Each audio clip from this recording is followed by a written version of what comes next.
Hello everybody. Today I'm going to share a dream that I had back in 2014. I do believe that God wants me to share it again. I want to say that this dream is very real. It was very, very real. It was not like a memory. It wasn't it was like I was actually really, really living this. And the colors, I could really see colors. Some colors were more brighter than others though.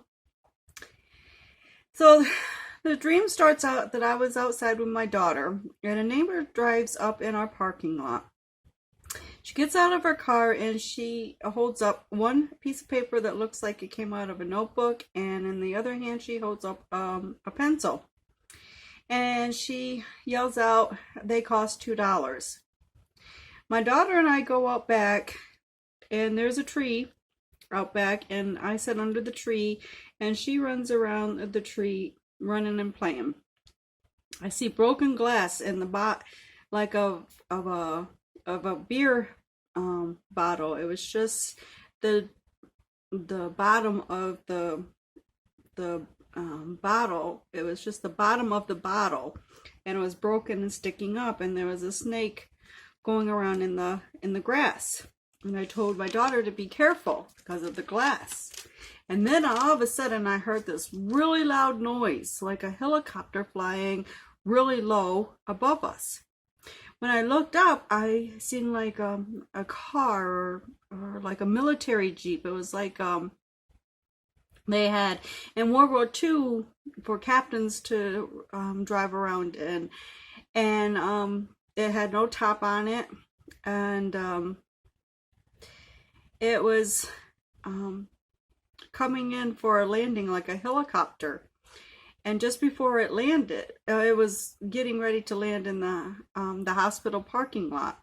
And just before it landed, the bottom shot out like a rubber raft, like you would use for going down rivers and stuff. It would just, blew out from the bottom, and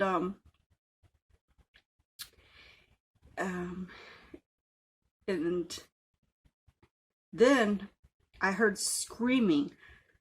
Oh, so much horrible screaming. It was horrible. It sent chills up and down your spine. It was just horrible, terrible screaming. And when I turned, I saw military soldiers coming out of the Jeep. Tons and tons of nonstop soldiers.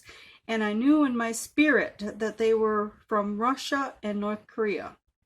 On the left-hand side of the car, there was Russians coming out of it. And on the right-hand side of the car were North Koreans coming out of it.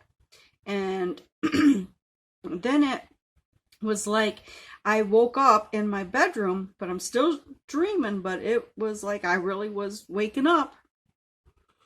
And I started hearing that horrible screaming again. It was horrible, like very fearful, and like they were getting hurt and they were just terrified. It was just horrible screaming. There's just no way to describe it.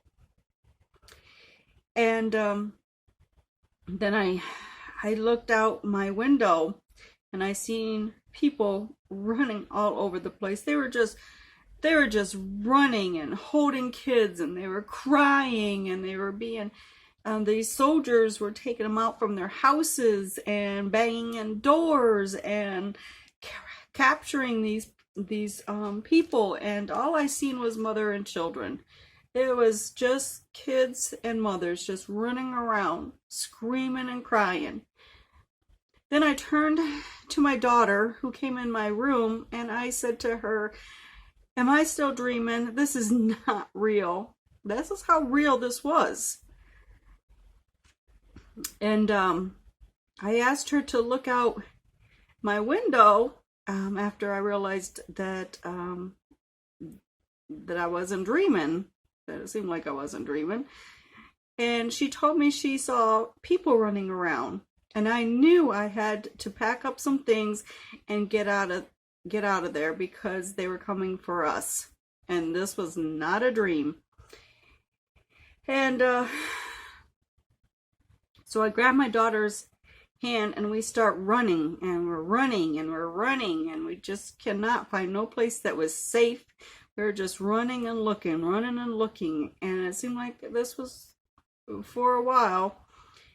And I finally, cry out, God help us. And then we're still running up, and it seemed like at the end there was just stairs. That's all we ever did, was go up and downstairs and up and downstairs trying to find a place to hide. And then I realized that there isn't no place to hide. There is just not going to be no place to hide. And then we seen a watch shop. So we go inside, and there's some people in there, and we're just waiting for them to come and find us. And then two ladies come in, and they come toward us, and I told my daughter not to say anything to nobody, just let me do the talking. And then a big Russian lady comes up to me, and she tells me something, but I don't remember, and I didn't remember